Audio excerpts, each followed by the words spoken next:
Gonna listen to my theme song there for a little bit. Hello, everyone. I am the ghost of Brad Chester, and this is Brian Horton, right above the fire, roasting like Roasting away. chestnuts. We have stuff That's to all talk right. It's about. actually a little chilly in upstate New York today for the first time in a long time. Gotta warm you up just a little bit, make it a little crispy. I decided that I don't own a globe, and I got Jedi mind tricked by Snigs, who, by the way, lied to me about the total distance because he knew I was too lazy to check and kept going, come on, you haven't got your plane tickets yet. You said they were bad, they were bad prices and whatnot. Doug Jones and I are going down there. Oh, Lyle coming in with an early super chat. $5 super chat from Mr. Lyle Dixon. I see how it is. Brad wants an entire stream to tell the world how he lost 0-20, but avoids the money stream to talk about how the Kalile went 9-1. I'll tell people. I bet that's one of the stories I will tell today. You have to start with the journey, my friend. You have to start with the journey. An epic tale storyteller, a tale spinner, a yarn spinner, even a skald, a bard. I am all of these things with none of the talent, but I am ready to tell my story. So, Snigs convinces me that I should take a non-direct route. We're going to go down to Tennessee, somewhere in Tennessee. I think it's Guam, Tennessee, where Doug Jones lives. We're going to go to his house, and then we're going to do the Dallas. And he keeps telling me these wrong times, and I keep freaking out when I keep finding the right times. At one point in time, he told me while we were on our way to Doug's house, like, God damn it, Snigs, you said it was 6 or less. Ends up being 7. He's like, yeah, but there's a time change, man, so it doesn't count. We actually get there 6 hours. Come on. So, what a terrible idea. Like, unbelievably terrible idea. The guy that's breaking down anyways to take an epic long car trip. So we get down there, and I'm gonna have to give props to Corrales, Kicker, Mike, everybody was down there. Endy was down there. Put out a $4.99 super chat from Endy. I'm at Sticks for the first time, and he was a saint. I would hear you speak ill of him. I do have to give him credit because they did take care of me. So we get down there. It was super nice. The tables were super well spaced. They were individual islands apiece. Fantastic. They had a bar, a restaurant. The hotel took care of things really well. The rooms were nice. The 2-2-2 format is fantastic. I cannot stress enough how amazing that is. When you get those 2 games played, you still have plenty of time to go out and get real food, go to a real place. You're not scrambling for things. I loved it. So it was a very good time. I enjoyed it a lot. I need to give these guys props for running a great event. Things went really well for that. Now I have good things to go. One of my favorites. Please don't put that evil on me, KR. But the first night we're there, I get down there Thursday, and I go out with a bunch of the guys. Head out with Carmona, Nick Dorich, Kramer, a bunch of people came out with us, and we went to eat. We all hung out. We went to a bar, and I was telling somebody, I'm sitting on Friday morning, and I'm talking about how he just, he had a great time. It was a great first night. I went out and I saw karaoke, so I sang my go-to Wanted Dead or Alive, and Kramer just goes, hey man, there wasn't karaoke. You just took a microphone from the DJ and sang Wanted Dead or Alive. To which more people apparently asked, and the dude just like, I guess. He just sent it as the text message like, remember the weekend that Brad decided to make his own karaoke? It was this weekend. Like, nothing wrong with that, man. Nothing wrong with that. Yeah, 100%. Crawley did look like an 80s villain. He looked like he was like that. Bruce Willis for sure was going to show up and try to stop his evil plan. See? Mike the Whiskey Hangover by Godsmack.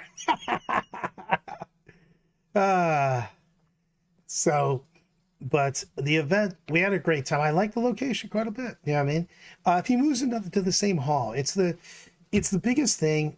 I mean, we learn stuff from tournaments you've ran. Everybody makes, understands and hopefully constantly tries to improve their events.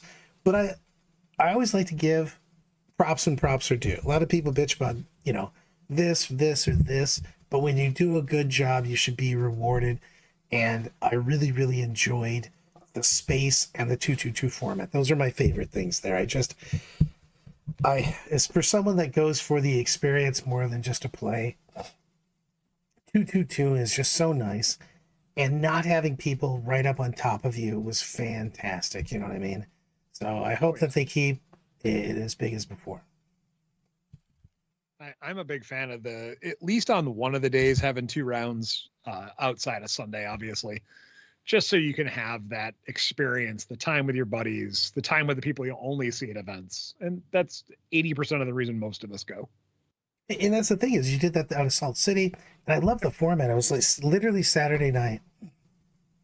We crashed pretty early because one of us was not feeling it. But I tried to cut it, but I actually pointed out it's like 8:30, man. We played, we went out and ate. We're sitting at the bar just having a couple drinks. And I'm like, dude, this is so awesome to have plenty of time. And the biggest thing about it is, again, you can make your decision. Want to go home early? Cool. You want to stay out all night? Cool. But you get to have a good meal. You get to talk to people. And the best part about it is you get to talk to people that are making either of those decisions. You know what I mean? Because like it feels like for a lot of tournaments when we did those late days, only the late night people get to socialize, Yeah. and that's it. And I hate that because you feel like you're I've been to tournaments so much where like I don't feel like I talk to certain groups of my friends because a lot of them are not late night guys. So it's nice to be able to talk to everybody. That's always been one of my big things about going to one of the events that does 4 rounds in a day. Because by the time you're done, it's 10 o'clock at night. You're exhausted. You don't even want to see people at that point. You're like, all right, you drove up here just to play Warhammer? Yeah, exactly. And that makes no sense to me. So Yep. we had a great time. We had all kinds of issues. I showed up with 4 of my original 8. We moved things around. Team did great for what they did. I give shout outs. Pedro's, as usual, was the bestiest of us there for that weekend. Really handled things well. We've had the benefit of having 2 rocking coaches this year because we had Lyle crushing it for us at ATC, then we had Pedro crushing it for us at the Champs Cup. So as far as who performed the best, our coaches did the best. How about that? And for people going to team tournaments, I cannot stress enough, the role of the coach is wildly, wildly underrated. They are in charge of just everything from scores to judges' calls to making sure that everything's there. Armies are there, your players have liquids. He took care of the food. So it was just really nice at that point in time. That's great. true. So how did you guys do overall? We went 4-2. We lost I thought we had those sneaky Vanguard guys. But they snuck it out at the end. The Box and the boys snuck it out of us. And then we lost to Tundra Tactics when I decided to not listen to Robert Downey Jr. and chose a last pairing a match that I basically couldn't win. And I just went, but I'm Brad. I'll be able to do something. And then I did not do something. But then I took that out on everybody else. So it was oof. Yeah, we did get smoked by Tundra Tactics. I thought we had like good pairings, but like the thing is that we had the thing is we lost a lot of players. We lost Brenton on Monday night, so that was really hard. Shout out to Ethan, came with Pedro, 2 days notice, you know what I mean? Showed up to the event to play, and we had to move people around. So Crawley got a new army. Ethan picked up the Blood Angels for us. Well, we've been moving parts around, for a 2 months now, with who's going to show up and everything else. So it was tough. So the Tundra guys, I really was hoping they could pull it out. A good bunch of good dudes. They played really well. StatCheck just brought a stacked team. Shout out to StatCheck. I mean, they brought two amazing players from Poland. They brought Ennis from Scotland. They brought Canadians, you know what I mean? And then there's a couple of their standards. So they just had, like, you know, top players from around the world. But when they put Lennon, they put Lennon on the team too. I walk up to Vanilla and I go, I won't even be mad. I'll just be disappointed with you if you don't win. So I mean, the funny part was when there it was, I think it was Vanguard Tactics versus StatCheck on stream. Yep. And I see people walking by and I'm like, oh, I recognize him. And I'm like, okay, that's a you recognize a whole lot team. of sharks. They put And together. then I was like, and one of my friends, TJ, walks across the screen and I'm like, does he have a Vanguard Tactics shirt on? There's no tie. It took me like 3 times him walking by a to camera figure out who the hell it was. I was like, oh my God, it actually is TJ. I was just like, seeing him without a tie threw me off completely for a good like 5 minutes. I was questioning my life. We have to call TJ out of this. Yeah. we kept Brandon kept trying to call him out, and they finally got where they defended with him, and we attacked with Brandon, and I don't even remember who. I just remember that he looked at Brandon and goes, "Hey, fuck you, no," and just picked the other guy. I mean, I went to a GT this week. I went to the Rock Hard GT in Rochester, New York. Small GT at a Moose Lodge, which was awesome because they had $4 mixed drinks. It was a drunken good time. Went 3-2 with Vanguard Tyranids. Learned that I need one more thing in the list that's kind of hammery. But I had a good time. It was a super fun time. Joe Salt was the head judge. Zuber was the second judge. They did a phenomenal job. Tons of room, tons of space. Food provided. It was a nice little event. It was a good time. Nice. I had a good time playing with the Eldar, by the way. I really want the Eldar to go back to being aspect warriors and psychers. It was a good time. I put up more 20s than I usually do. I usually just grind. So apparently I got all Eye of the Tiger after I got the Hogan leg drop from Jake when I thought I could play Black Templars on Tipping Point. But oh, wait a second. With Eldar, you took Black Templar, who start super close to you. Yeah. And went, I got this.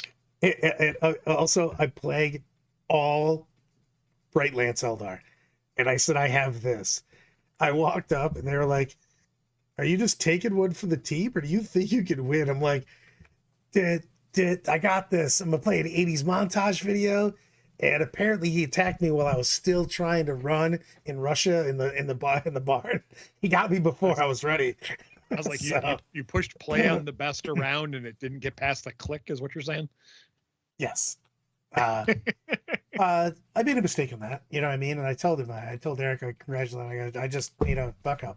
And the thing is Crowley was trying to get his hands on, it's a different Dark Eldar list than he's ever played. So, exactly. $2 allowed from Super Chat. Brad's been wrong and he will be wrong again. That is my go-to statement, by the way. Yeah. So, I goofed on that one. It's nice when someone like yourself who is specialized in teams events, who can just go, yeah, we made a mistake. It's nice, like, for the average layman player to go, yep, screwed up, made an error. When you hear that from really good players who are at the top of their games, you know, it's always good to hear, you know, that everyone's human and make mistakes. Yeah, we had some blips, you know what I mean? We had a couple, again, we had some player issues and stuff. Monarch did fantastic all weekend long, playing the Tyranids. So it was a good time. It was a really good time. It was really hard played. We had so many really good teams, man. There was just a ton of good teams. So, but no, I was saying about the other thing. I really enjoyed playing them. You know what I mean? It was kind of specialized. I played a lot of different stuff. I really enjoyed that over the weekend because I played in order. I played Dark Eldar, basically Lennon's Dark Angels list with the Terminators and all that. Then I played, unfortunately, the Black Templar And then I played Thousand Suns and Necrons. What else did I play? I played another army. I can't remember now. But Demons. I played Nathan from England. And we had into the fastest and most hilarious of games where we just kind of basically told stories about other times. And we were playing Search and Destroy, and he had big demons and I had Eldar. And we just sat there. No one did anything, and I had last turn. So it's like, he's like, basically both of us went, "Are you ever going to move?" "No." "Okay, cool. Let's just continue on then." I'm going to get a small win and we can just move on with our lives. Because I'm not taking the chance of you rolling a bunch of 4-ups and just smashing my army. And he didn't want to take the chance of me shooting him with 100 Dark Lances and Fire Dragons. So we kind of just went, no, you go. I'll wait. We did play in the Sanctum. We played Sanctum round 4. Played Sanctum round 4. I played into their Necron Gentlemen. I have not looked at the new Warhammer community page. I should check on that.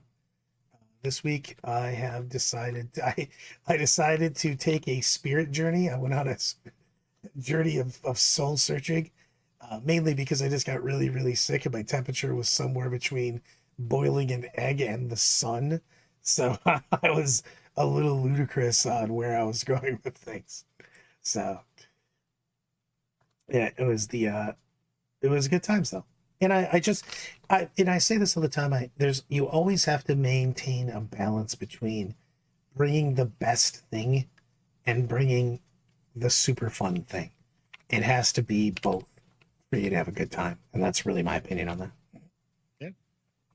So I mean, just don't play stuff you don't want to play.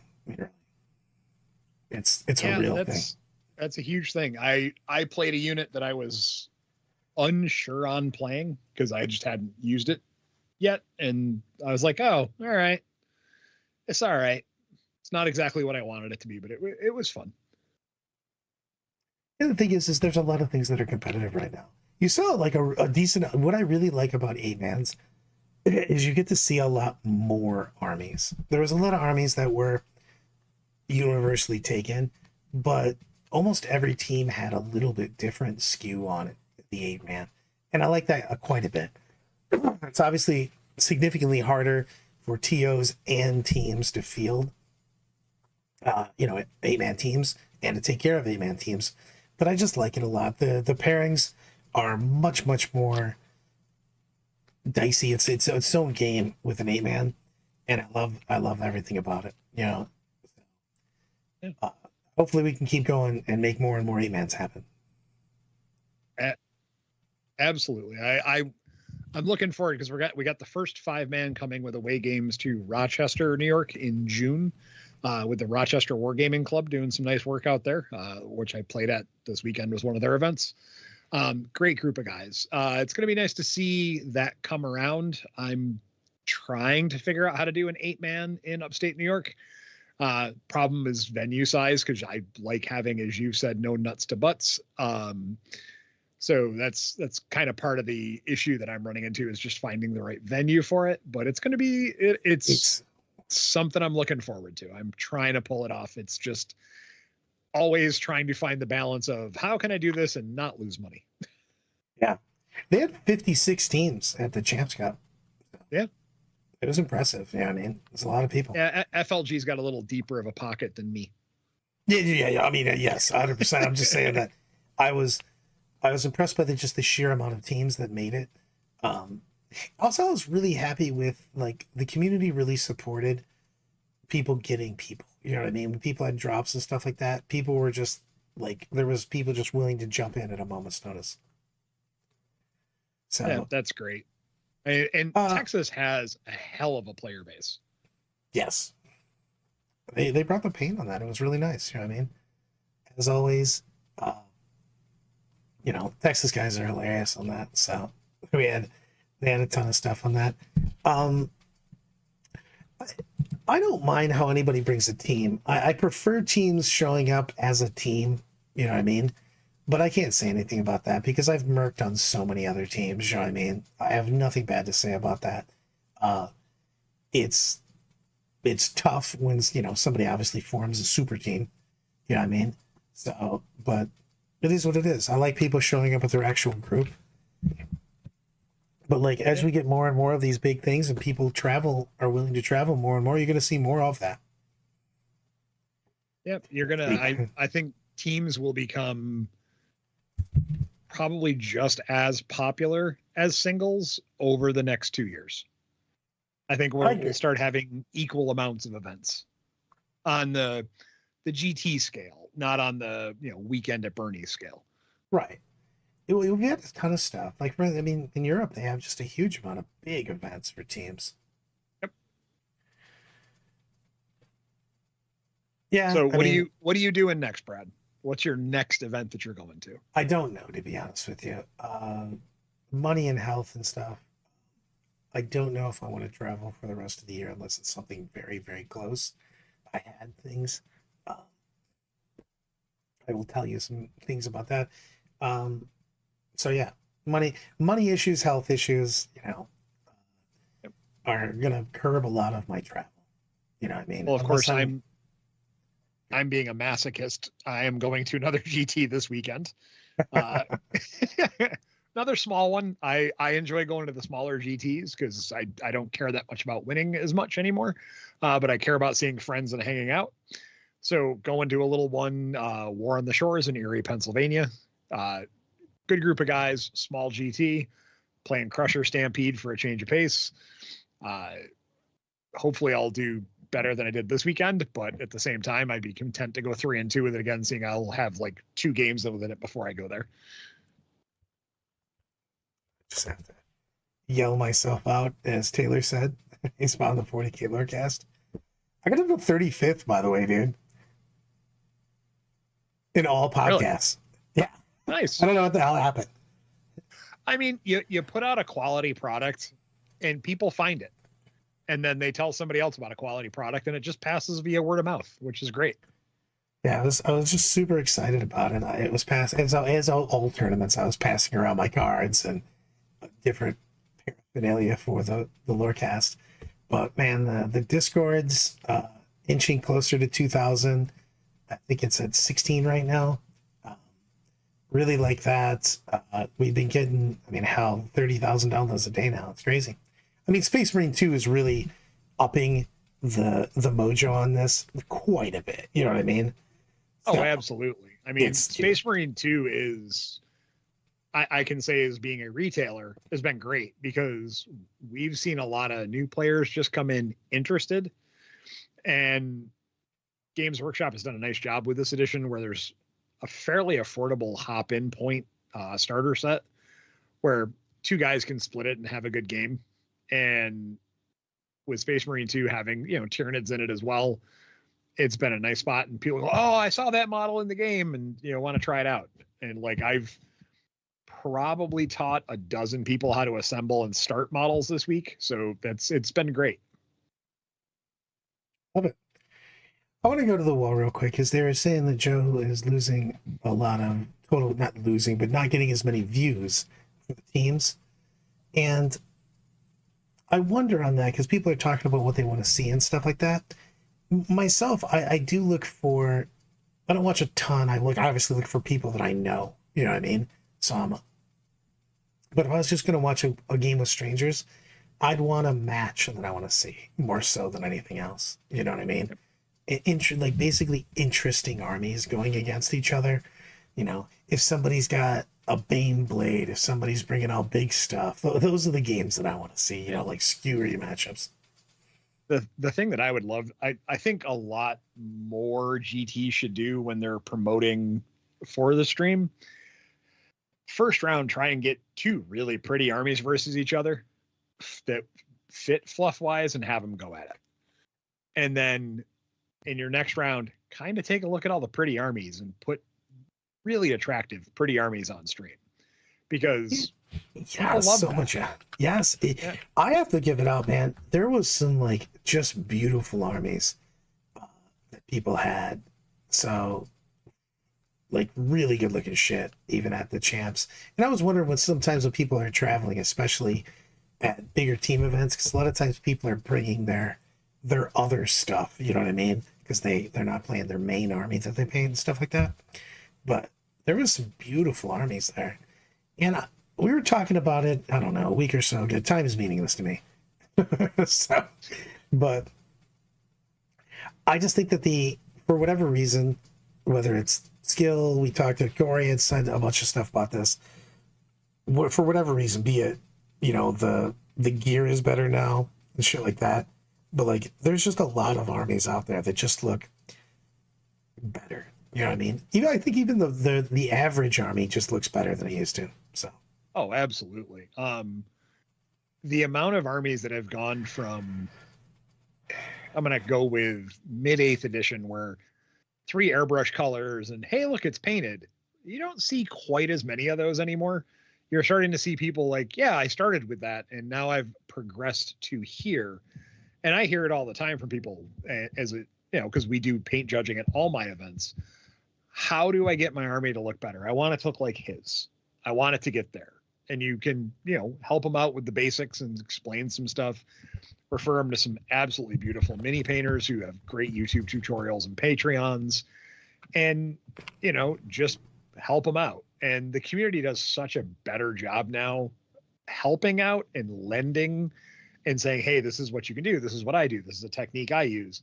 Where, 25 years ago, it was kind of gatekeeperish in some ways, to where the good painters didn't want to give their secrets away. Where now they're just like, yeah, and here's how you do it. Necromancer's not telling anybody anything. Yeah. They're magic. I will give a shout out to Wyatt. Saw Wyatt this weekend. As usual, his stuff always looks good.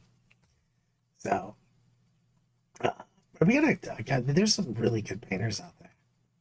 So, Eloise, I'm alive. Yeah, let's not go that far. I accept my undead nature and I continue to go.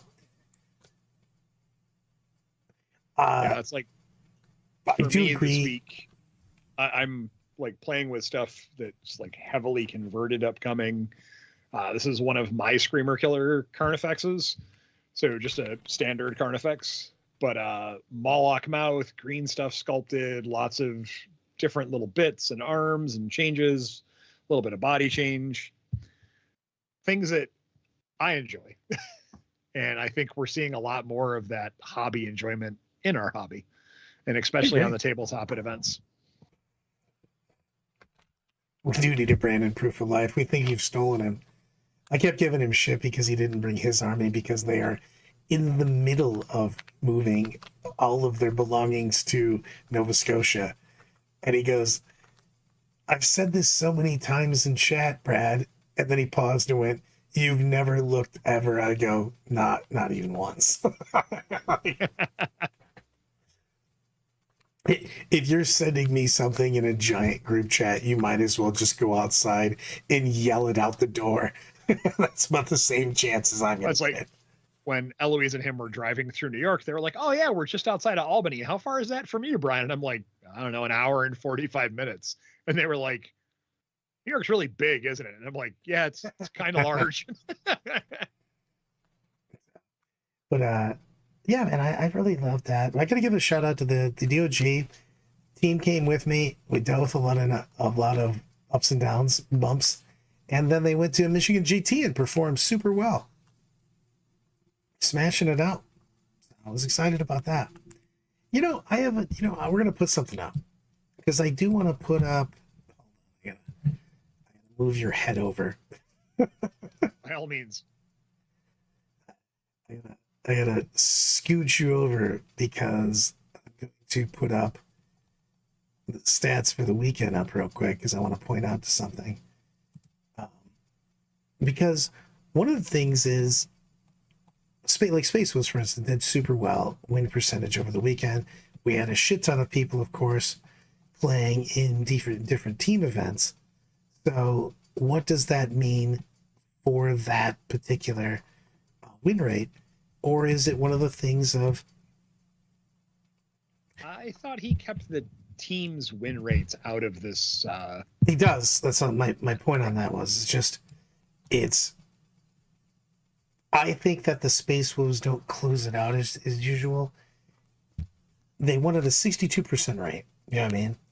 Does that Absolutely make fantastic. yeah, I don't think that makes them a problem. I just think that it is tougher for the people that don't know how to play against it. You know what I mean? Because that Wolves army isn't an army that you just try to muscle into most of the time if you're trying to be super successful. Yeah. I mean, that won the Wolves won the GT I went to this last weekend. Um, it's a good army. It's Yeah, solid. It doesn't have a ton of bad matchups, but it has a few. And if you get familiar with it and you know how to play with it and what to do, you can mitigate those bad matchups a lot. And I don't think Wolves are a problem in any way, shape, or form. I think they need a little bit of points tweaking on a couple of units, but I don't think they need to get hit with a Nerf bat. please. Let's not forget that cigarettes are the French national fruit. But that broke my concentration.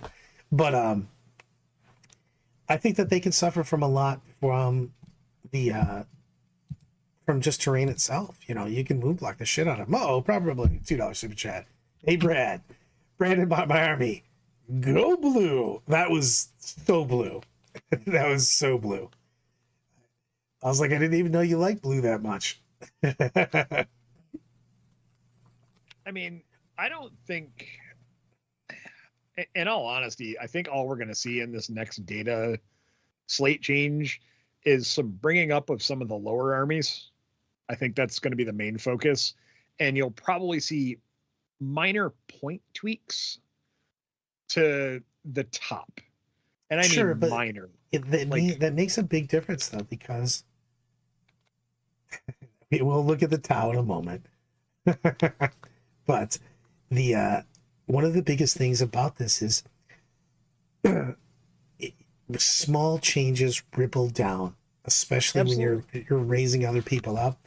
And I do think they've done a really good job of taking the bottom and moving it up this edition since we started the real edition of 40K, 10th edition.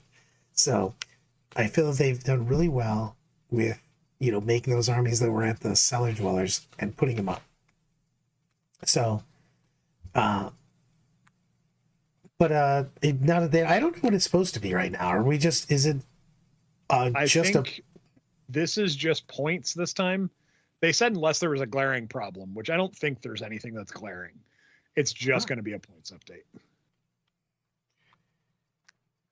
yeah, it's it's just points in that. But you have to watch out for points, you know what I mean? Because a lot of times, like armies, like an army like a Wolves, I think if you touch them even a little bit too hard, you're gonna have that army sink. You know what I mean? Especially when it's revolving around, you know, 3 data sheets basically for the entire army. So that's a big deal with that. So it's a big deal with that. I mean, And go ahead. Monday we'll talk our predictions because I assume next week has the feeling of being, because they just did the balance data slate for AOS.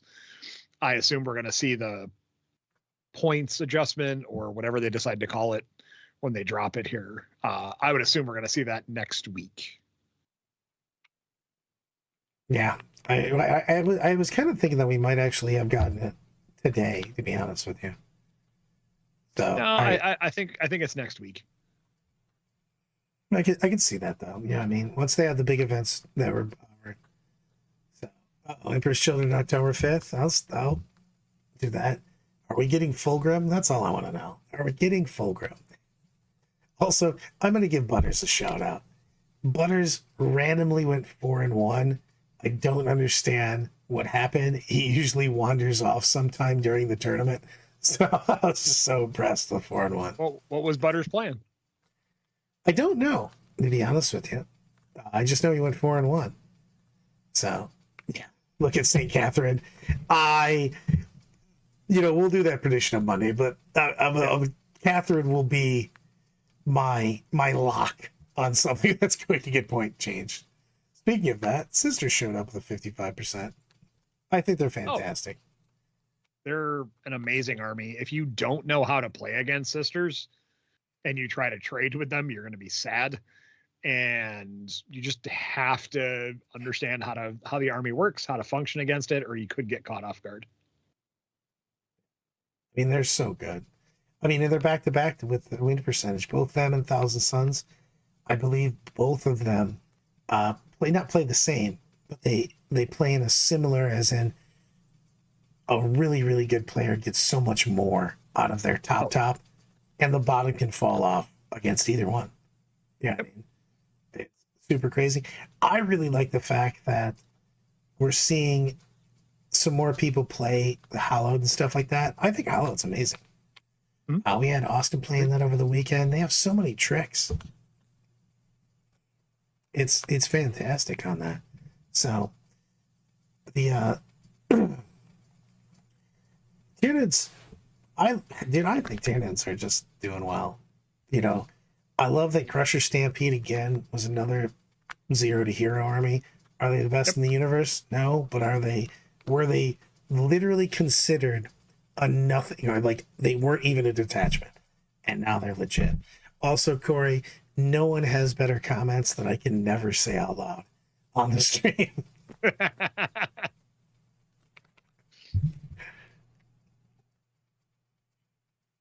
Also, hold on. As usual, I cannot stay on topic. If you're not playing Space Marine 2, at least watch some of the cinematics on YouTube.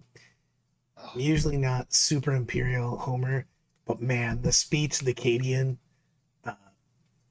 gives to everybody before they go in was boss mode. That game's got amazing cinematics. Just amazing. There's a YouTuber who took all the cinematics and played them together as like a movie. And that's what I watched, because I'm not a shooter game player. It's not my thing. But that was absolutely fantastic. And I couldn't have been more happy with the storyline. And we can all admit that, there's a certain Ward person who hasn't been with GW since like 2015. I actually think they made Ultramarines cool again. I mean, some of the characters are fantastic, man. Also, you're right, KR. Like and subscribe, please. It helps the channel. Also, throw a comment in there, a good comment, but it does make us get picked up a lot more.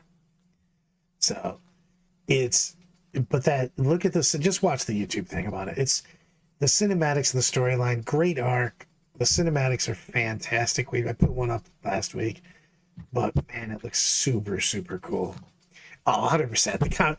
Literally Reavers in the game, or in Space Marine 2 might be one of the most fantastic units of all time.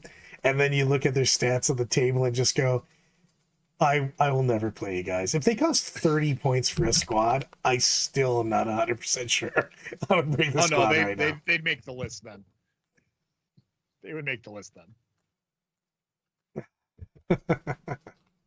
But they are definitely not good.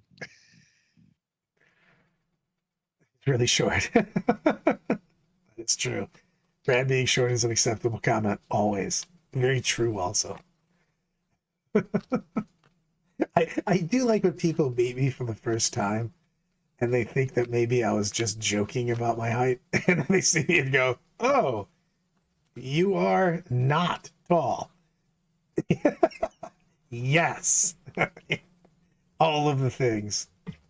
I do dream of mythical GW support, Corey. I do, 100% do.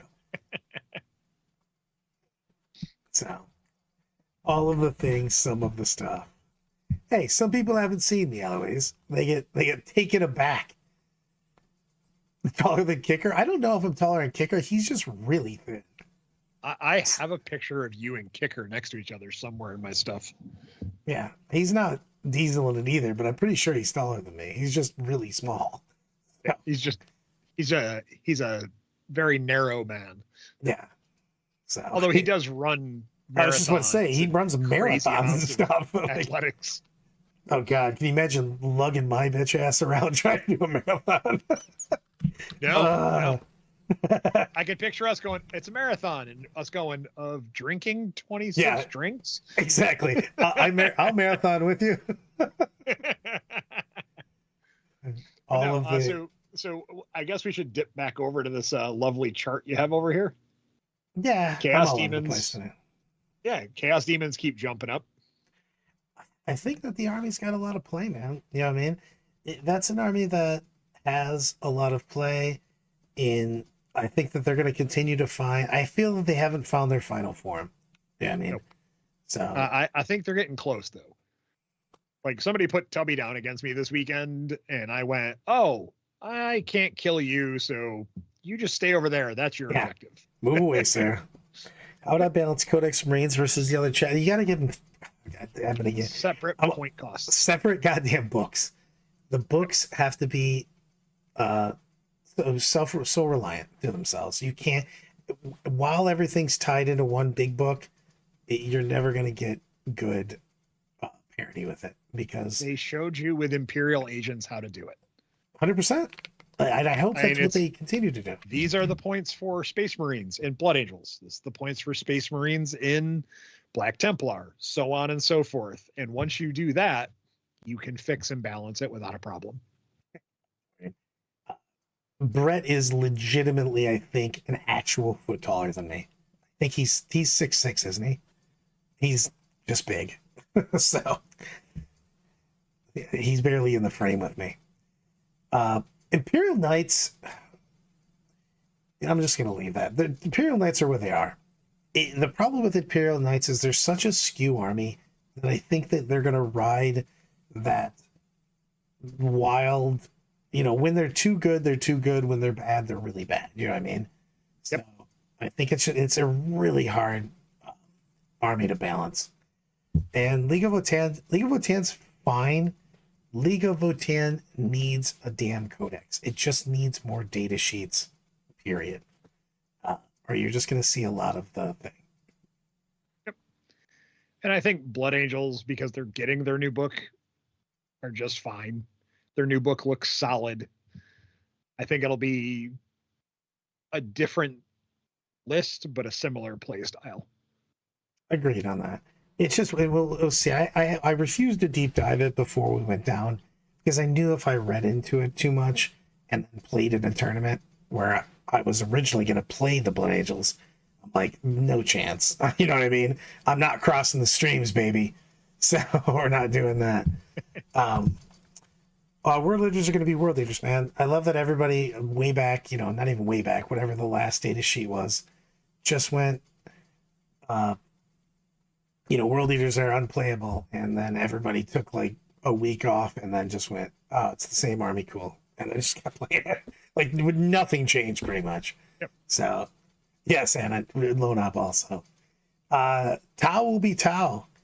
Okay, obviously the Ret Cat is the new hotness right now, but I think all three Kroot's Kroot, but I think that all of their detachments are fine. And I think they're going to continue to be in the sweet zone. I think they did a really good job with Tau. The only thing that I'm disappointed with Tau is I wish they had more of their the races that they got grabbed. I'd like to see more of those. But that's just a lore stuff. CSM, dude, between Colt and some of those shooty armies, now I don't know how much in singles, because you can't guarantee it. And more of a, I guess you could go into what the terrain's going to be. But man, watching some of those CSM armies with the Don and just putting out bananas firepower with all the rerolls, those armies were scooping people. You know what I mean? When you get the perfect table for one. I don't know if you're going to get the perfect table, but you could go to different tournaments where you just know that the terrain's going to be favorable to you.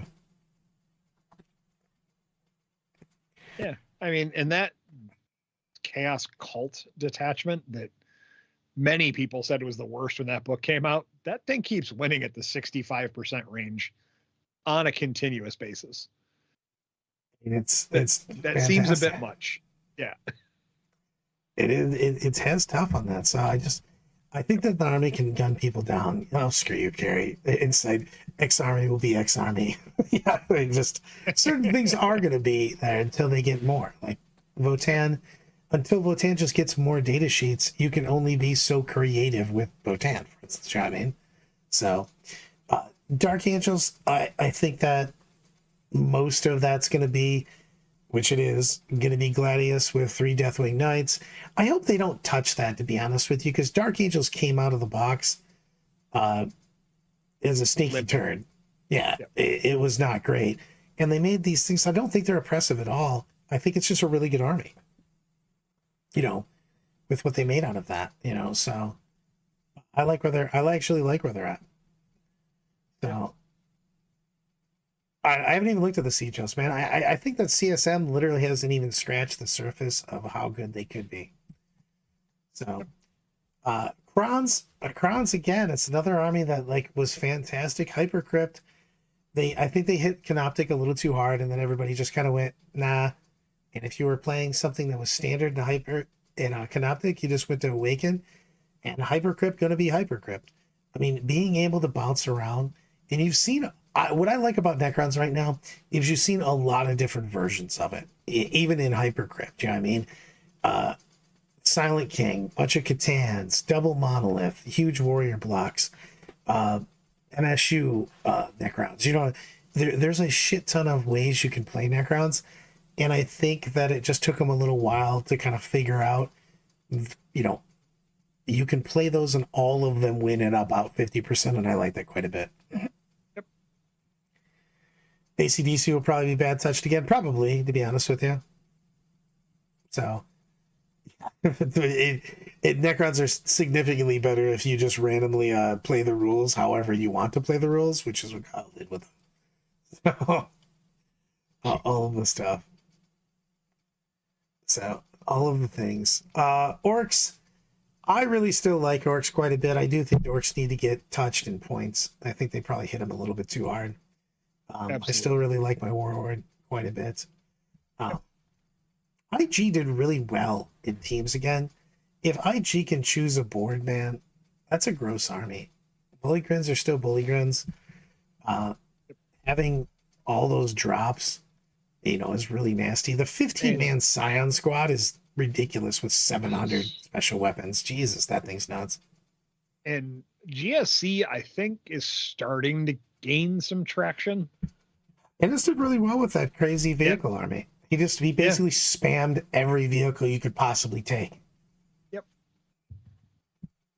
They're inexpensive. They're not super durable, but they're cheap with cheap troops inside of them.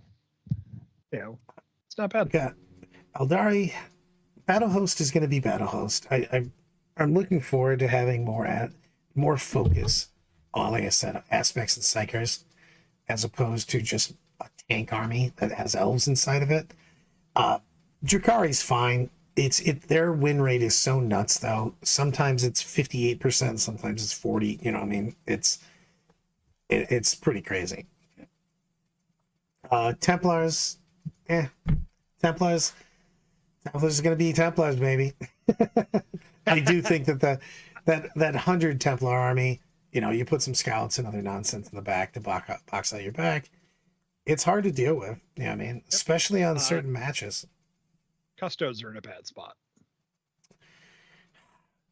I don't believe that they're in as bad of a spot though. Like triple Venatari with your triple Wardens. So take the Forge World out. Take the Forge World out. Where are they at? Because you got to look at a lot of players that play that army just aren't spending the money for Venatari. Yeah, right? Well, true. If you don't put the Venatari, if you don't have the Venatari in, if you just take the Forge World out, yes. Yeah, because all the dreads are Forge World also, right? Yep. Oh Jesus. They're in a bad spot if they don't have Forge World.